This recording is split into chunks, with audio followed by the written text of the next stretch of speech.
Hey, Mairon. Hey, Ivan. It's great to be in Mexico City. Yeah, Can you believe it's been 2 years, more than 2 years since we met? so Almost fast. 2.5 years. Yeah, So we got some very exciting news that you're going to share a little bit later. But I thought maybe just to get started, we'll take a trip down memory lane and share with everyone, the story of OneCarNow, how you guys started, what you do. So maybe just to kick it off, what does OCN do? definitely. So OCN essentially is a platform that provides financing services for the gig economy. Our mission, in a general term, is to provide access and eliminate any sort of financial product for a gig worker to be able to generate more capital and more earnings, right? So we understood that because of pure socioeconomic background, gig workers oftentimes are excluded and limited in their capacity to have access to cars, to motorcycles, to any sort of financing product.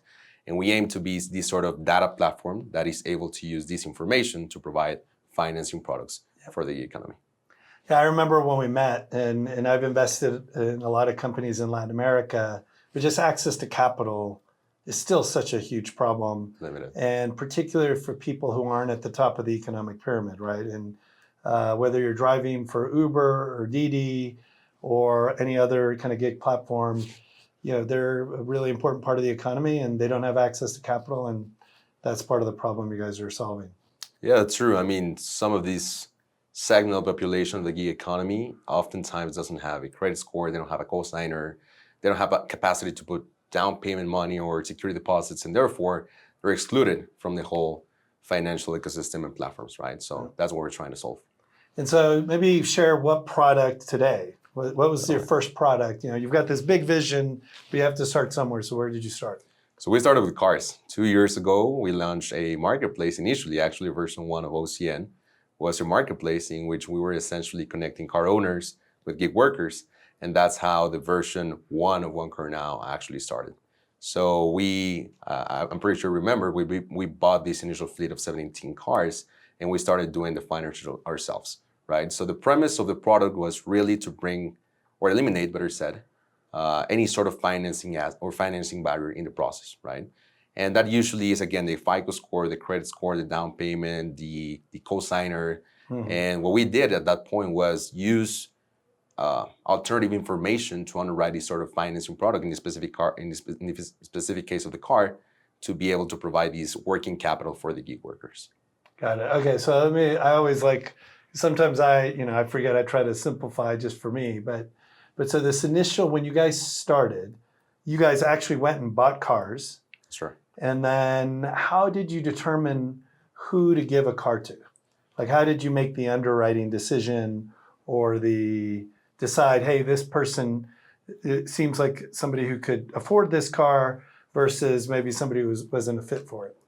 Yeah, so it's truly revenue-based and asset-backed financing. And on the version 1, or with the pilot of version 1 of OneCarNow, where we were connecting car owners with the gig economy platforms or the gig economy drivers, we realized that this segment of the population truly has enough earnings to actually go and acquire a car, right? Mm-hmm. But because they don't meet any sort of traditional metrics as per a financial institution, they're just excluded right away, right?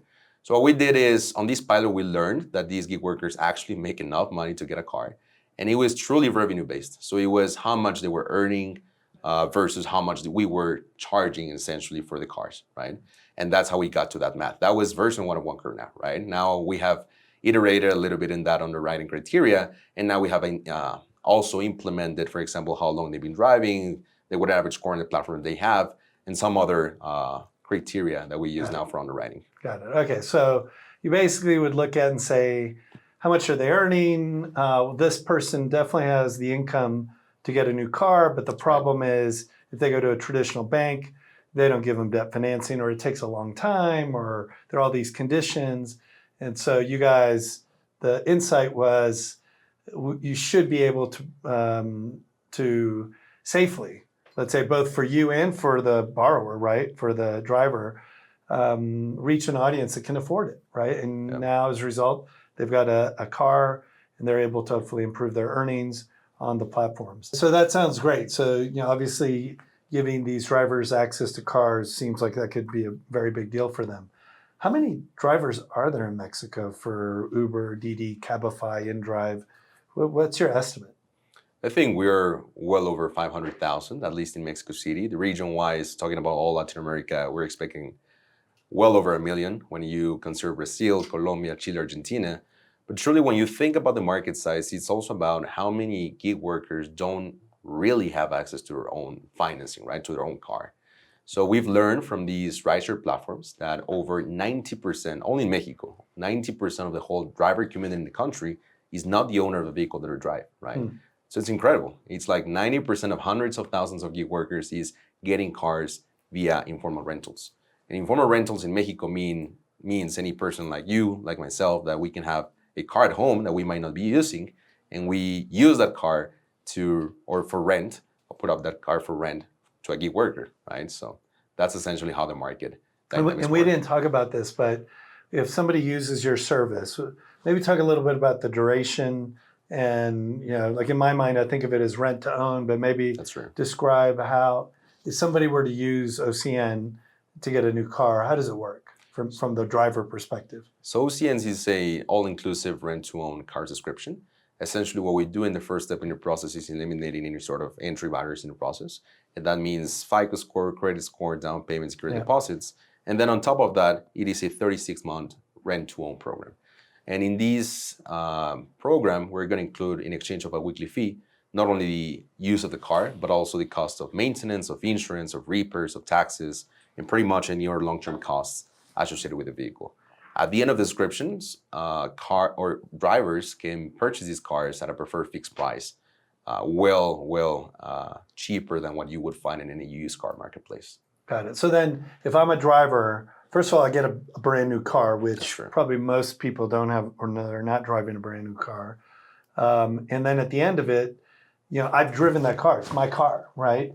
Then at the end, if I want to, I can purchase it, or I can do a new subscription, or whatever choice makes the most sense. But then at this point, they've got access to this car that otherwise would have been very difficult, right? At best, it would be a used car. But in this case, it's their car, right? They've owned it since it was brand new. Right. Okay. Very cool. So that's awesome. Seems like you're solving a big problem.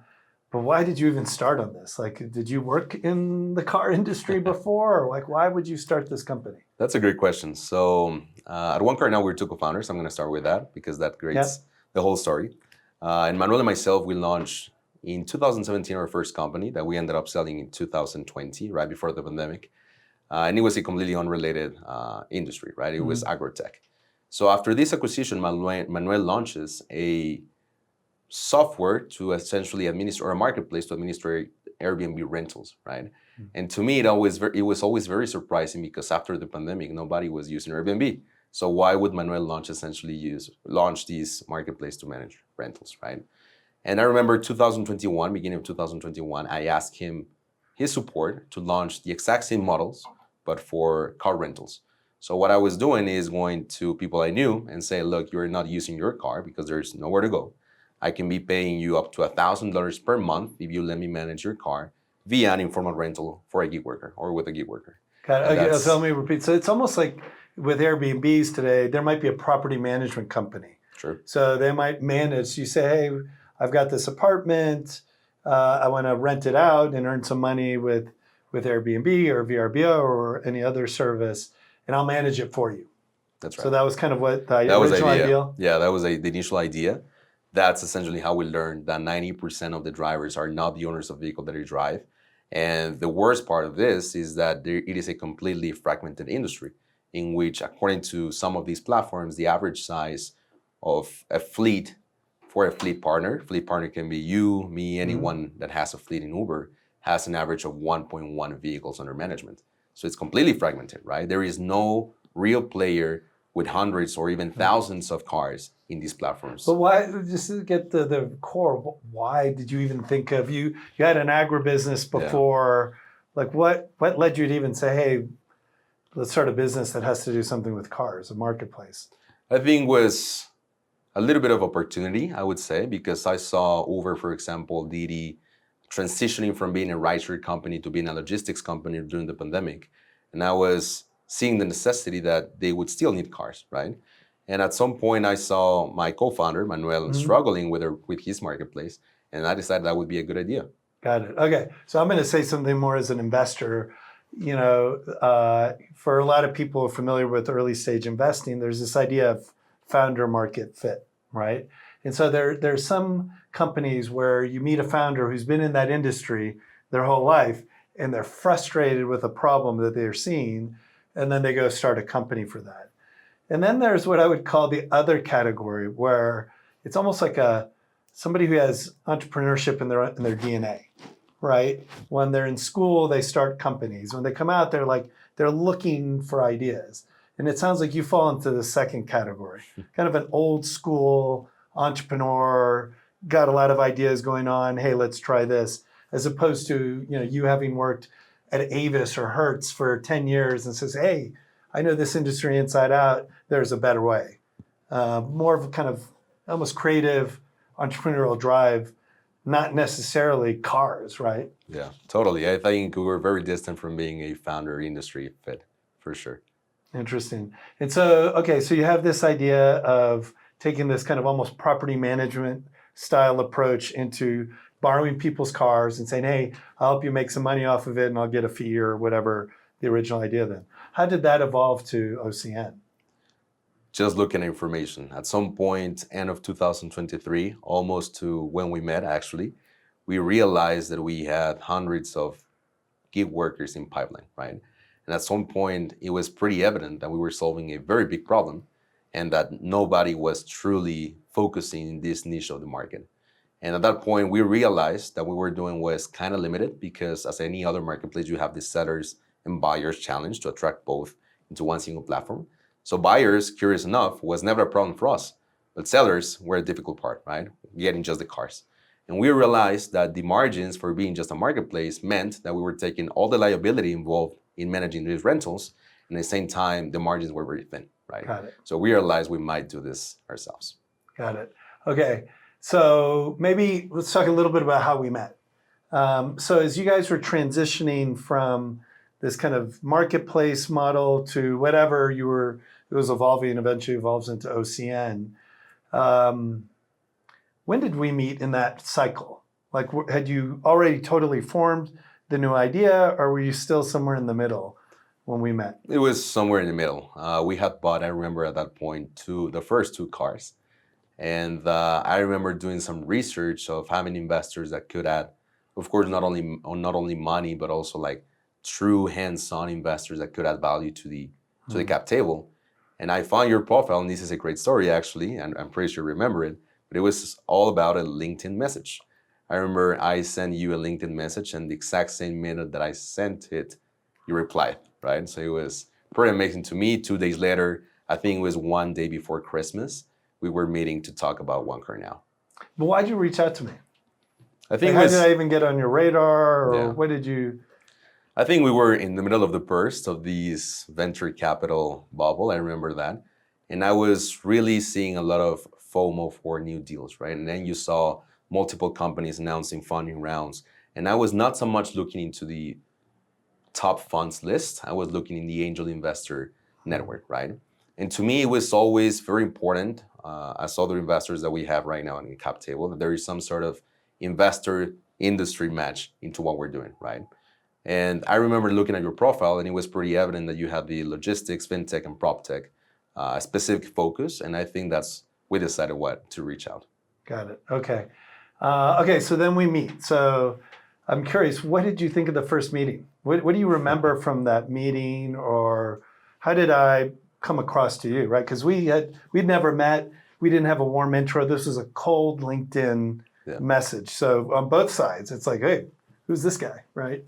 So totally. I think from the first message, I thought this was going to be a completely different interaction, right? I mean, 1 minute later, or not even 1 minute later, like the exact same minute you were replying.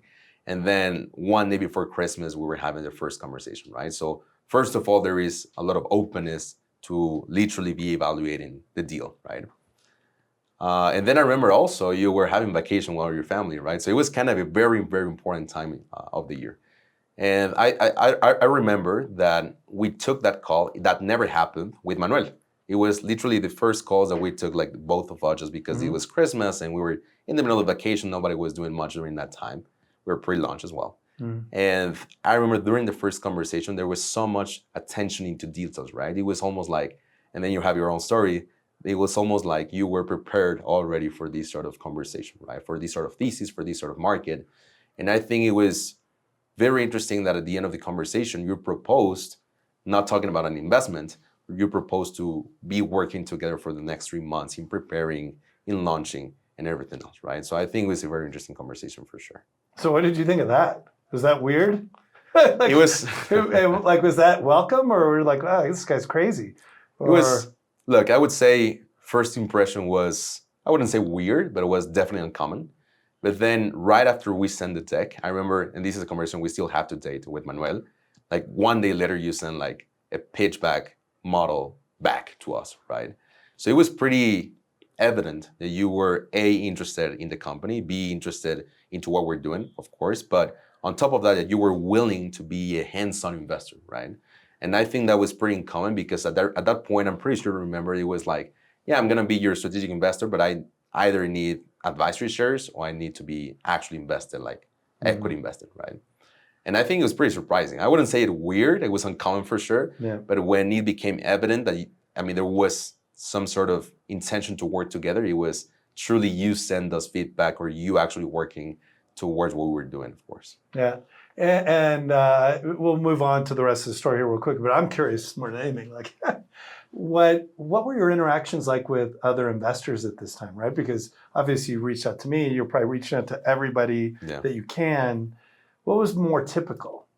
What was a typical meeting that you would have with people? These were different times, right? So getting a meeting was already difficult, right? You had to be in the network, you had to have some sort of warm intros. And this was 2021, end of 2021. And I remember meeting with other investors, which was like what I used to call like flash calls, right? In the first 5 minutes, they would stop you literally and say, look, this is either not for me or this is too early or whatever, but they were going to be very transparent, right? I think right now, I'm not at the pre-seed or seed stage conversations right now, but I've seen that some investors, even from the feedback from other founders, are taking more time to actually learn about the theses, learn about the companies and the founders, right? And I remember 2021, it was just like flash calls, right? It was the basic things that I need to know, and that makes me capable to make a decision right away of whether or not I'm going to be interested in this. So you were getting a lot of quick no's. Definitely. A lot of quick no's. So what did you think when I didn't say, hey, I'm done, hey, I'm on vacation, I got to get back out to the pool? Yeah. So what did you think at that point? Like, look, the first feeling that you get is that a person is, of course, interested, right? And is willing to actually be open in conversation and be also to be involved in proper company, right? So I think, again, I wouldn't say it was weird, but it was pretty uncommon. Yeah. Okay, so then you're still midway through this idea. You're kind of transitioning from this marketplace model to something else. So how did you evolve the model? How did that over the next few months before you officially launched? How did you come to the launch model? Since we launched the marketplace, to me, it was very clear that we were solving a big problem for a big market, right? And then we realized that the company was going to have 3 main challenges. And I always say this like in a funny thing, but at that point it was real, right? The first challenge that we have is that we were a capital-intensive business, we were an asset-heavy business, and we were 2 unexperienced young founders, right? So I always say, now joking, OneCarNow used to have the 3 worst things that can happen to a company ever, right? But at a point, it was clear to us, again, we were solving a big problem in a big market. We launched the 17-car pilot, and it went perfect, right?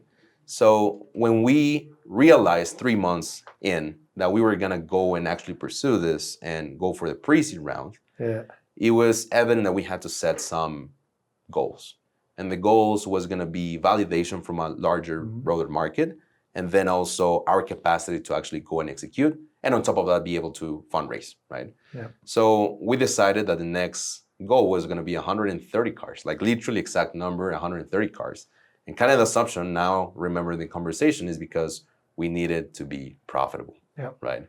So yeah, I remember these were difficult times. The bubble had completely burst. There was no liquid marketing at that point. And that's when we started actually fundraising a pre-seed round with a really very clear goal both in terms of metrics and also in the goal of being profitable. Got it. So I'll go back in time. So we worked together for 3 months before launch. What was that process like from your end, right? Like I mean, I'll share a little bit for context.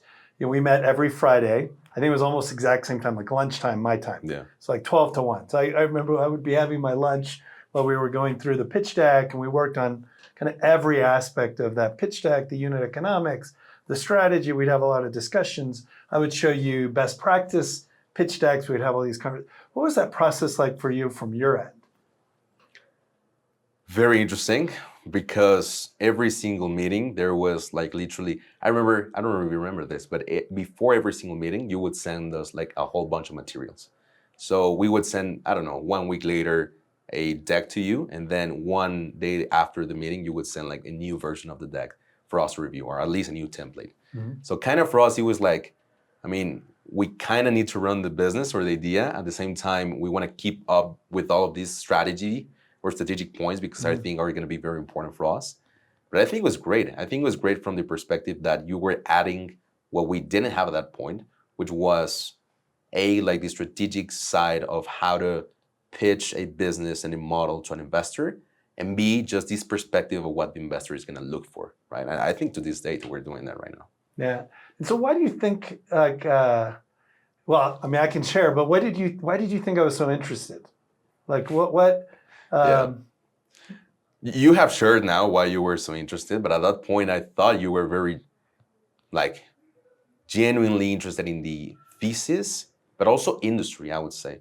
So to me, it was like, if an investor wants to be this, it's not even about exposure, like very involved in the business, it's because either he likes the thesis a lot, or he likes the team, which at that point for me was completely not an option, of course. But B, or I thought either the market, there's something so very interested to you. So I remember trying to do some research. Has Ivan been involved in the auto industry, in the car financing industry? And that was not the case, right?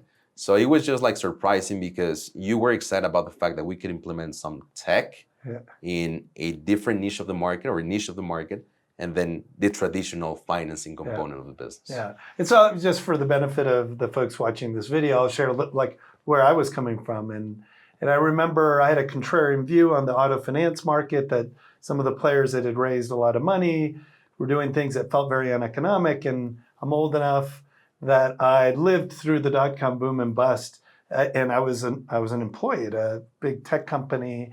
And back then there was expansion and things that people were, it's so easy to raise capital. They were doing crazy things.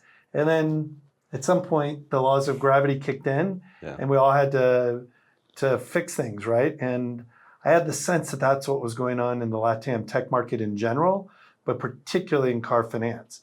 And so I was looking for somebody building something from scratch in this space. And so when I met you, that's why I was so ready. It was like, sometimes VCs will talk about having a prepared mind. I definitely was looking and had met with several other companies. And some of them had been that's something similar to what you said, where they say, hey, we'll originate a loan and then we'll give it to a bank. And I remember thinking, well, if the banks aren't approving these loans, that's going to be a terrible user experience. Even if you find the right driver, they're good for the risk. If you send it to the bank and the bank takes a month, then what do you have? And same thing. And then they're making such a small amount of margin. And so when I met you, the idea was like, no, it's a rent to own, because I think you had that already.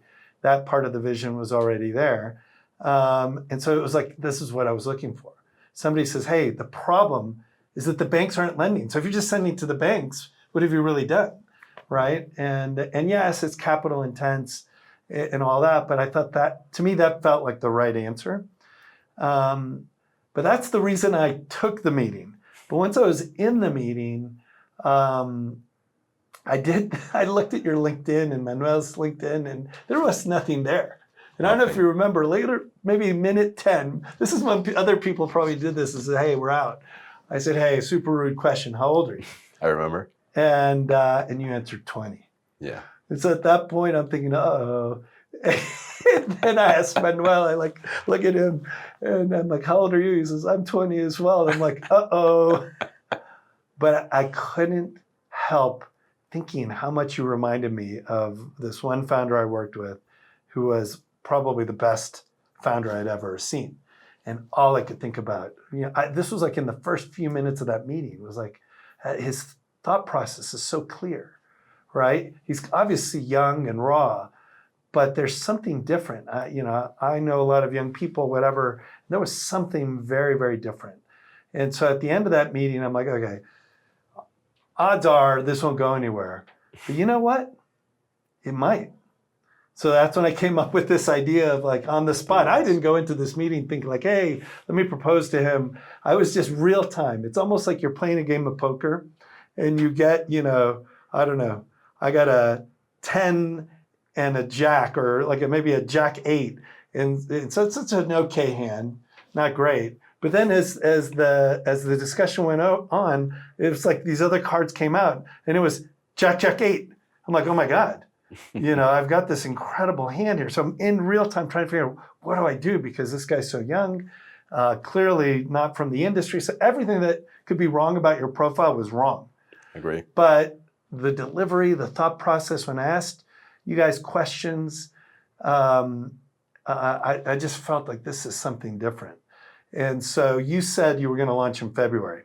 So when you said that, I'm like, okay, let's meet until March. Because in my experience, the biggest challenge for a pre-launch company is actually launching. Yes. And so that would give me time to see, are these guys for real? And my conclusion after 3 months was that you were. But anyway, so that was my side of the story.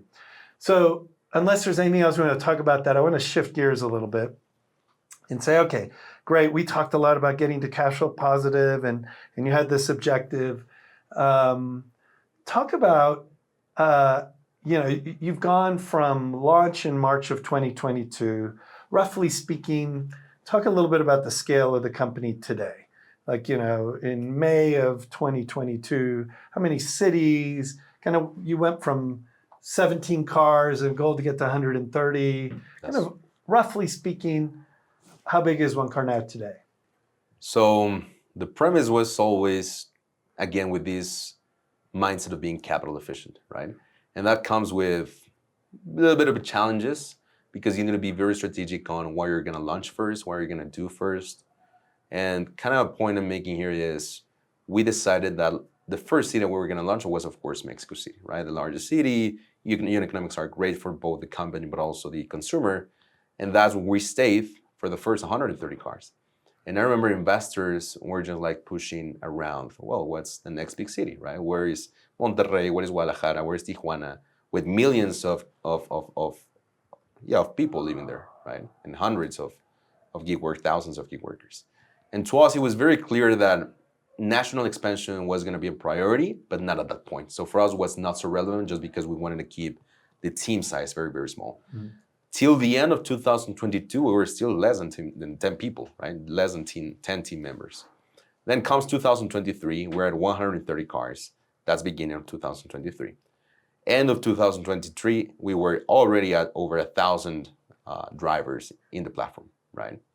And I think the perspective at that point was, now we're in 8 cities, what's next, right?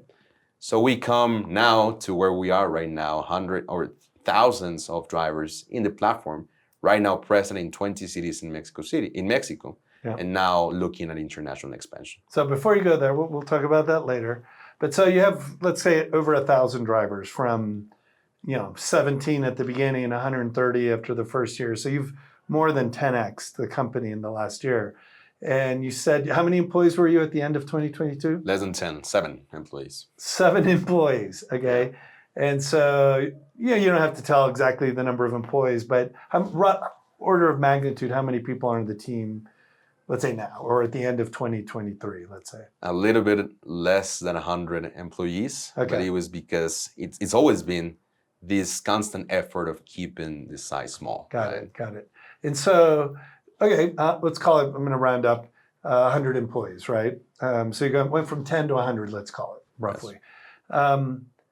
So, wow, that's, for, at that point, a 21 or 22-year-old founder, right? It's a team of 100 people. That's like a real organization. So have you grown as a founder? Like, what have been some of the big challenges or what have you learned? It always evolves. It's not like there are a clear path to what challenges are going to rise. It's always like a constantly evolving, right? So at the beginning is how you try to be super efficient in terms of operations, and that scales, right? Same thing in operations, sales, tech, product, finance, data even, right? As you scale, our goals has always been to be a very proactive team. And what I'm trying to say here is we come with a clear goal of what the team wants or needs to achieve, and then we try as a management team to provide the resources to get to that point, right? So when we get to that day, delivery day, due date, we're expecting results, right? Because we're constantly checking in to what the team needs to actually execute, right? How have I evolved as a proper person, individual, executive to get there? I think it varies, and it varies a lot, right? It varies on the tech side. I mean, you have to learn the basics of things to actually be able to even just share your vision with top executives, right? And that's what ended up happening with our new CTO, which I'm going to share a little bit more in a second. Same thing with operations, right? When you're bringing the CEO, again, operations strategy is just a huge challenge. But even with the person that is going to lead, as a founder, you need to be capable to showcase or show to these potential new hire or this profile what is the thing that you want to achieve in your mind and how that has a clear path to actually happen. Yeah. Right. But I mean, let's keep it very real, right? You know, when we met, you were 20. You had no experience other than you guys had founded this company a few years earlier, which, let's, again, keep it real. You were teenagers. That's right. And so who taught you this? Or how did you figure this out, right? Because, you know, it's one thing if you had already worked for 5 years in a company and maybe start off as an individual contributor, and then you become a manager and all this. You didn't have anybody to teach you this stuff. You didn't have those experiences. So I'm just curious how, this is self-taught for the most part, unless maybe you're going to share with me you had other mentors or whatever, but how did you develop these skills from scratch, basically? I think for the first company specifically, we made a ton of mistakes. Right? Literally every single mistake that you can make, I think we made it. And I think that one thing that I've always done right is being very open and coachable as founders, both Manuel and myself. And I think that has always helped us in the fact that whenever we have a challenge, we have a problem, we have A, someone's door to knock, and B, we're going to be an open listener to what their advice is going to be, right? So what we try to do, I mean, same thing with you, Ivan, is whenever we have a challenge, we have a problem, we're going to go and say, look, there is this thing happening in the company. What do you think we should do, right? And then we're going to do the same thing with all our investors, all our advisors, and then just try to see what is going to be a good path to solve it. Yeah. Well, I mean, I'll give you my perspective observing you now for a couple of years. One of the things that strikes me about you and most of the founders that I enjoy working with is the ability to learn. Somebody once told me, what you want to back as founders is learn-it-alls, not know-it-alls, right? Yeah. People who have a sense of humility, but a tremendous competitiveness or desire to get better. And so I remember the first time we met in person was, you know, we'd been working via Zoom for about a year. I come to Mexico City in March of 2023, and we go out to dinner with another founder, and we started talking about debt facilities. I remember. And yeah, I had a glass of wine or whatever, and I'm sitting here seeing you talk to this other founder, and you guys were talking about debt facilities like you had been at Wall Street, you know, for 10 years. And then I asked you in the meeting, I'm like, how do you know all this stuff? And then you're saying like, well, I just read, or, yes. Yeah, and I know we've got some great people advising you at OneCarNow who have super deep experience in debt, but that to me was striking. And I think something true that all founders need to do, regardless of age, right, is to have this beginner's mindset, right, and want to learn. But what I observed in you was like off the charts, like this is incredible, right? Because oftentimes people get intimidated. Oh, you know, maybe it's learning about tech and you're non-technical. You didn't have a computer science degree, or it could be finance, right? In this case, but anyway, that's what I've observed is tremendous capacity to learn. I agree. I think ever since we started, we knew and we were very realistic about this, right? If there is something that we don't know how to do, we're going to need to learn, right? And there's not going to be any other way around it, right? Either we learn or we fail. So the option has always been for us to learn and being open about it. And so were there any moments when you and Manuel thought, oh, this is not going to make it? Either like, oh my God, we can't raise capital, or oh my God, the first 5 cars didn't work. I mean, was there some challenge? Did you ever reach a point where you didn't think the company would survive? I think when we launched the first pilot, the 17-car pilot, this is a very funny story now, today. That moment was terrible. I remember the first car that we delivered, 1 day later, it defaulted. Like literally it was back to us because the driver couldn't, or I don't know what happened, but he couldn't pay. And I remember at that point saying, look, we are already going to deliver the other 16, so what is gonna happen now, right? We already had bought the cars. It was our own capital. So we're just like, we'll full in, right? We're going to do this anyway. And we delivered the other 16 cars. We delivered the car that we recovered. And then that cohort had 0 defaults, right? Up to this date. So the first car, basically the person couldn't pay. And you find out very quickly and you're thinking, oh my God, was our credit model good or whatever? Exactly. But then the next 16 worked out. We're perfect. So no, I wouldn't say that there was a moment where we thought it was not going to work out, because for us it was very evident that we were solving a big problem, right? It was not a nice to have, it was a must have, our product. So what I'm trying to say here is, when we looked at OneCarNow, yes, there were huge challenges in fundraising, huge challenges even to date, right? Every surprise that we get in operational perspective of the business, it's surprising to this date, but never to the point where we say, is this actually worth it? It is more on how we're going to solve this, right? And being very So you had a lot of confidence. You figured somehow, some way, we're going to figure it out. So let's talk about fundraising, right? Especially if there's founders who end up watching this video. Like you said, it's a hard fundraising environment. But you were about as least. You weren't SaaS. You didn't have 80% gross margins. You're buying cars. You're 20 years old. You're in Mexico, right? So what was it like to get the initial capital? Why did people give you money? Like, putting aside me. Yes. But let's say you're talking to more traditional investors. What was the biggest reason they would say no? And why did I'm going to mention New Stack Ventures and a few other ones. What ultimately led the handful that you ended up pulling in say yes? Like, what was the difference between the no's and then the handful of yeses? I've seen it to this date. When we were raising this pre-seed round, I remember we were like at the 50th conversation, right? And then New Stack came in. And I remember speaking to Nate Piero, the same thing, cold outreach, LinkedIn message. 1 day later, I was meeting Nate. And to this date, Nate has a very funny story where he says we were not going to invest, right? Yeah, you shared the story with me. The fact that you kept delivering, that you kept growing, was the reason why we ended up investing. So I think I've always been very realistic on the fact that not all investors are going to invest in OneCarNow. The Silicon Valley type of investor that focuses on SaaS, focuses on marketplaces, is not going to invest in our model, right? So point A was we really had to go for the right type of investors. People that had some sort of background in the industry, either it was car financing, either it was credit, either it was even like the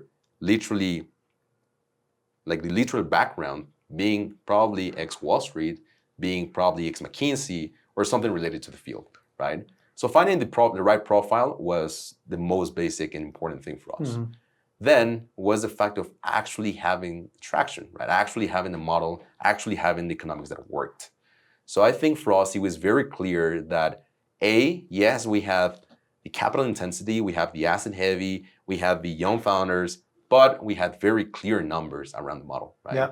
And when we combined that with execution, I think it was a good mix. I wouldn't say it was a perfect mix, not even close, but it was a good mix, right? Traction with clear numbers and how we could make this model work. So I'm going to ask you the opposite question. When, obviously there's a long way to go and we're going to talk about your future, but when did you realize, wow, this is really working? We thought it would work, but it's really working. Like where you feel like, man, we can take on the world now. I think when we got to the first 100 cars, to us was like very, very perspective changing on the fact that this was actually going to work out, right? Because it's very different to be a marketplace and just take some margins and then just take the full liability on the, I would say, rental, informal rental, when it's not your asset, right? You're completely off, and the exposure is not real, to be honest. When it's your cars, it's your money. When it's your assets, it's a completely different story, right? You have total exposure to that sort of product.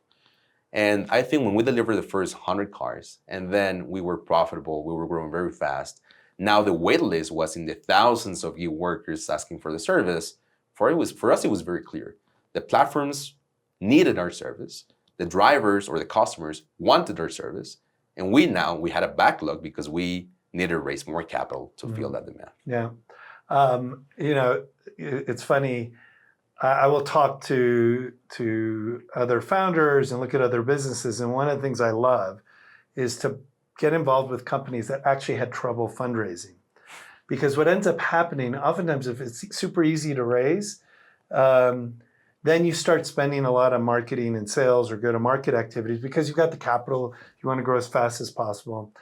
And sometimes you have to do it. So I'm not going to say that it's always wrong, right? But when you don't have much money, you find out very quickly whether people want what you've got, right? And so you guys pretty much had no money to do any traditional marketing. Like, what was the go-to-market model at the beginning?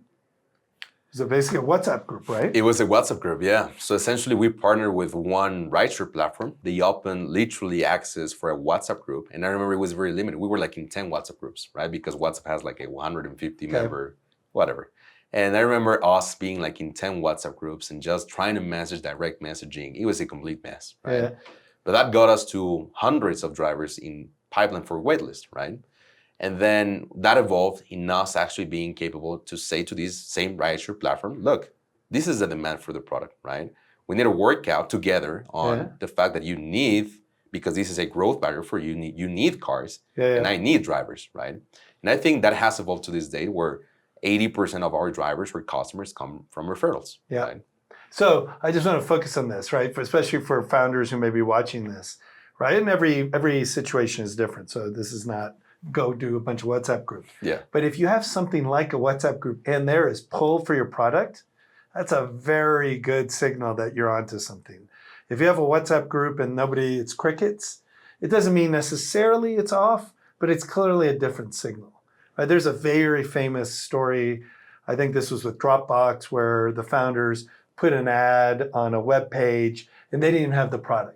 But they described the product and had people register, and they had all of these registrations. So, again, that's different than having the real product, but at least they got a strong signal. You know what? There might be something here, right? Yes. And so that's been something that's been phenomenal for me to observe. All right, well, so let's talk about the future, right? So you guys are making a big fundraising announcement, so maybe just share a little bit about the capital you've raised, and we'll go from there. Yes, we are very excited to announce our $86 million funding round, which we're going to use to multiple things, which I'm going to share with you in a second. But definitely we're excited to have repeated investors such as Carabela Capital, Great North Ventures, Collide Capital participating as lead investors in this round, and also very excited to be working with I-80 as our partner for the facility. Yeah, that's incredible. I just like to think back to that conversation we had back in December of 2021, and here we are a few years later to have some just incredible partners in the business to help you build on the foundation that you and the entire OCN team have built over these last 2 years. So that's exciting, that amount of capital that you've raised.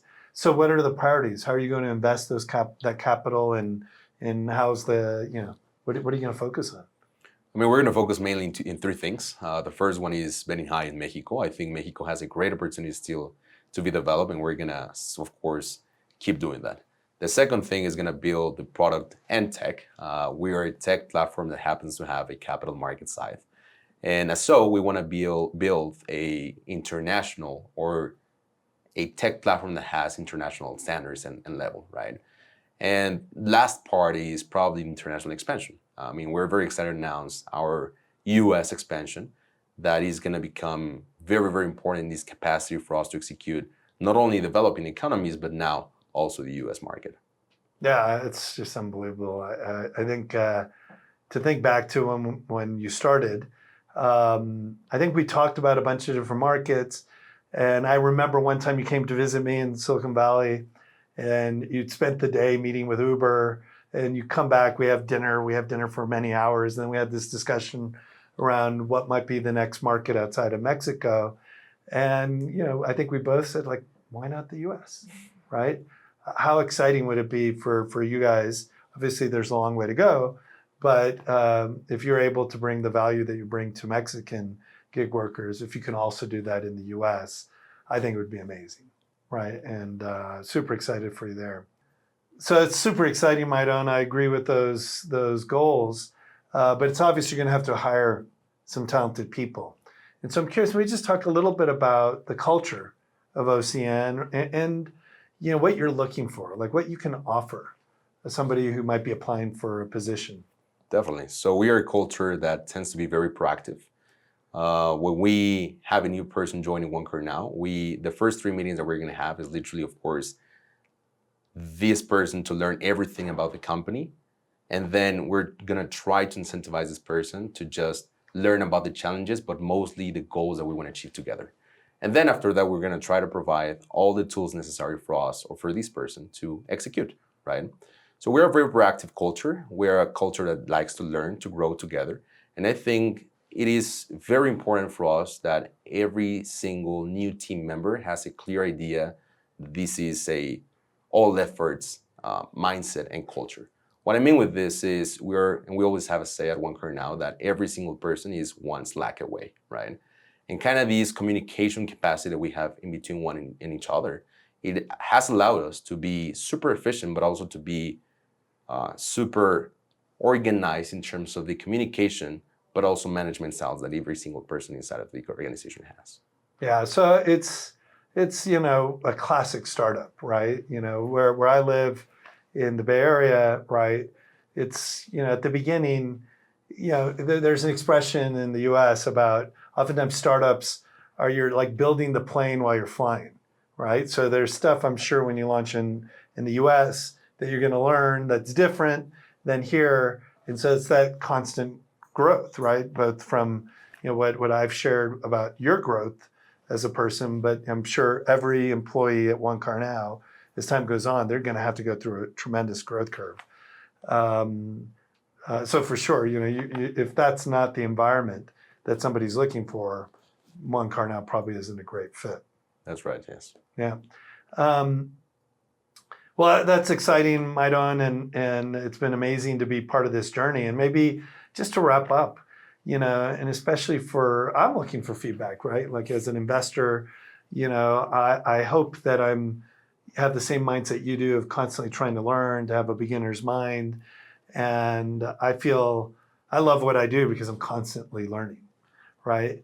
And so I'm curious, from your perspective, what are maybe 2 or 3 things that when you think about me as an investor for you, what are 3 things that stand out? I mean, from the very, very starting point is literally this openness to have a clear communication. And I mean, ever since the first conversation, right? Just this openness to take on new conversations, new projects, and just to meet not only new founders, but new people, right?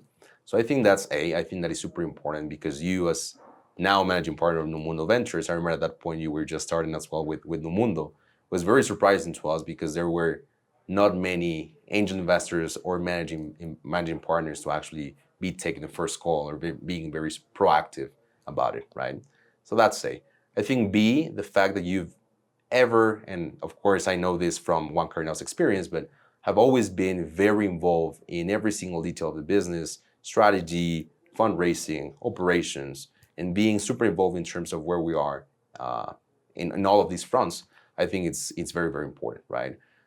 So I think there are probably 2 or 3 type of investors. The investor that is only there to bring a check to the table, and that is great, of course. Then the investor that is actively and actually being involved in the company, but without being like something annoying, even I would say, right? But actually adding value. And I think that's where you are, right? And I think that is super important. And C, I think this constant evolution of how this relationship between Ivan, Mairon, Numundo and OCN has evolved, it's super important, right? Because it's not the same challenges that we face in pre-seed, seeds to what we're facing around the Series A, right? And I think the fact that we've always had this open communication of conversation about how these relationships will evolve is very important, because now the challenges may not be so much about fundraising, at least for now, but maybe more in the execution side of the business. So I think that openness to not only communication, but also being involved in business, and at the same point, acknowledging that things are going to evolve, I think it's very important. Is there either a funny story or some anecdote about working with me that you can think about over the last 2 years? Because we've had a lot of, I think I told somebody I've met Mairon in 5 cities, in different places in the US, different places here in Mexico. And any funny stories or? I'm going to say a very interesting one. I remember when you decided actually to invest in OneCarNow, this is 3 months in, you said, I'm just going to invest this amount of money because your cap at what you're raising right now is too low, right? And to me, for me, it was just like, well, that's an opportunity for you, right? And then you said, I don't want to mess up your cap table, right? So for me, has always been very interesting, because any other investor would have taken advantage out of this, right? And then you were just like, yes, I mean, that might be good for me now, but then 2 rounds from now, it's going to be an issue for the company, right? So I don't want to be part of or cause that problem for the company. That's cool. Yeah, I think for me, it's super important to be ethical from the very beginning, because once, and hopefully this is true of all your investors, but sometimes it is, sometimes it's not, right? But this is a 10-year relationship, right? Yes. So if you were getting married or you're starting a relationship with somebody and you take advantage of that person at the very beginning, I think you're in the wrong business, right? And I think on the flip side, founders, it's very important that, sometimes you got to do what you got to do. You got to raise some capital. But I think in Latin America, there's still a lot of education that needs to happen. I think in the Valley, there's a lot of sharing between founders. And there's more, founders who become investors, right? And so there's a little bit more knowledge. Every now and then there's a bad actor, right? But I think here in Latin America, it's still early. Like, who would you go talk to and say, hey, am I raising at the right price? You probably, you were also young, right? Maybe if you're a 3-time founder, you would know. But I find whether it's founders in Monterrey, founders here, oftentimes I'm the first person that says, hey, that's not good, right? Or, hey, you may want to go talk to that investor, right? Or I had another founder who was pricing the options for the employees. And it was a US-based company, Latin America, but with the US incorporation. I said, I think you need to get a 409A valuation. Like, you have to. You can't just price it at whatever rate. He goes and he talks to his lawyers and they're like, oh my God, you got to get a 409A. So I think part of what I like to do with founders is I almost think of like, I'm your internal VC. That is so nice, yeah. I talk with founders all the time. This is your one company. And if you're a first-time founder, you don't even have your past one to say, hey, well, we did 409A evaluations. This is the first time. And yes, there's a lot of content on the internet and you should for sure go read it. But oftentimes there's very nuanced things that it takes an investor who's on your side. And it's also about the tools that are like around the founders in Latin America, right? I mean, I remember this is 5 months ago, right? Us being in discussion of these fundraising round and us facing that we had a mess with the cap table at that point, right? And then we were just like, how are we going to solve this, right? And you made the introduction to our legal counsel now, right? So I think it's not only about being, of course, ethical and maintaining this relationship in good shape, but it's also about bringing all the resources that are oftentimes very common for a U.S. founder to a Latin American founder as well. Yeah. And has it made a difference? I'm curious from your perspective, or how did you even consider this, the fact that I'm not based in Mexico City, or I'm not based in Bogota, but in fact, I'm whether it's Menlo Park, Atherton, Portola Valley, that's where I live. So how do you think that's affected how either me as an investor or from you as a founder? Has that been a pro, a con, a feature, a bug? How do you think about that? I remember this story like 10 years ago where VCs would only invest, if they were in Silicon Valley, only invest in Silicon Valley, right? And then they started to realize that, well, 2 cities away, they were missing out on a lot of good deals, right? And I think this exposure to LATAM is great for Numundo, but it's also great for the founders, right? Because now, after the bubble burst in 2021, I mean, you could see the proper venture capital market to be completely dried, right? And then it was no capital in the market for you to raise, right? And then you have these funds that were actively meeting with founders, actively investing in the region, just reactivating the ecosystem.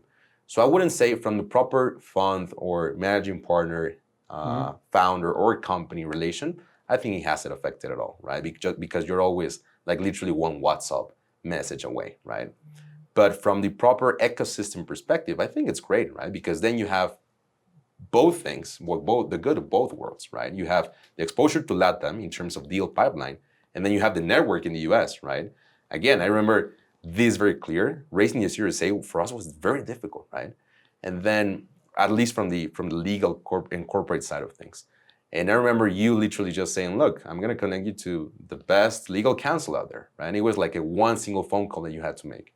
So again, I think it's great just because you can add resources to a group of founders or even a region that usually don't have, it's not so close to these resources oftentimes. Yeah, and I want to compliment all the other investors on the cap table because I think it was Brian from Collide Capital who organized a meeting for several of the, I guess, more prominent folks on the cap table. I was lucky enough to be invited to that meeting. And I think, you sometimes hear this expression, it takes a village, to I don't know, this is going to sound weird. It takes a village to raise a child, but I think it takes a team to build a great company, right? I agree. And so you need your investors collaborating. Obviously, you need the team collaborating. And for me, that's how I think, right? And so whether it's a few days ago having conversations with the Caravella team, to WhatsApp messages with Brian today, right? To obviously those first few meetings with Newstack, right? For me, once I'm involved in a company, it's how do I bring all of my network to that founder and to that company? And sometimes there's these pivotal moments for you as an investor to make a difference. And you got to recognize when they're there and you step up, right? And then sometimes there's this moment where it's just like, hey, Mairon sent me a message. He's thinking like, hey, I'm thinking about hiring a CTO. What do you think? Right? And being kind of truly accessible, right? My observation, I talk to a lot of founders and I ask them, who's the best investor? And it's almost always comes back this. It's almost always the first person who believed in them, who wasn't, let's say, a relative or somebody that you've known forever. And then it's somebody, usually that same person or somebody who went in there and when the founder had problems, helped them, right? Yes. And opened the door. And again, it's all the founder, but maybe it's opening a door that door might be locked for you, but might be easy for me to open or for somebody. So anyway, so it's very interesting. I'm always learning from, and I ask that question because then I go and I meet that investor. How did you work with them? So I'm constantly learning as well. So. No, that's super exciting. I remember something that you say very often, and it's like this fact that you're very curious of your next meeting, I mean, who you're going to be meeting, because as you say, you never know when you're going to meet when you're going to meet the next Zuckerberg or the next Bill Gates, right? So I think it's very important, right? Again, you have both the exposure to LATAM, but also the resources in the US. So I think it's pretty awesome. Yeah. Anyway, well, it's unbelievable. I can't believe we're having this conversation. I can't believe you're making this announcement. It's exceeded. I tell people that when we first met and we would have those meetings on the Friday, it was literally every meeting exceeded my expectations. and the growth curve that you showed in those 3 months led me to have immense conviction. And I would talk to other prominent investors in the region. And for better or for worse, most of the capital came from outside of Mexico for sure. And I think part of it is understandable. Like you said, capital intense, maybe not first time founders, second time founders, still very young founders, no industry experience. So of course, And there's a long way to go, right? But I think for me, a big part of my model of working with founders intensely before I invest allows me to have this conviction. And by the time we got to March, I'm like, I got to support this team with everything I have.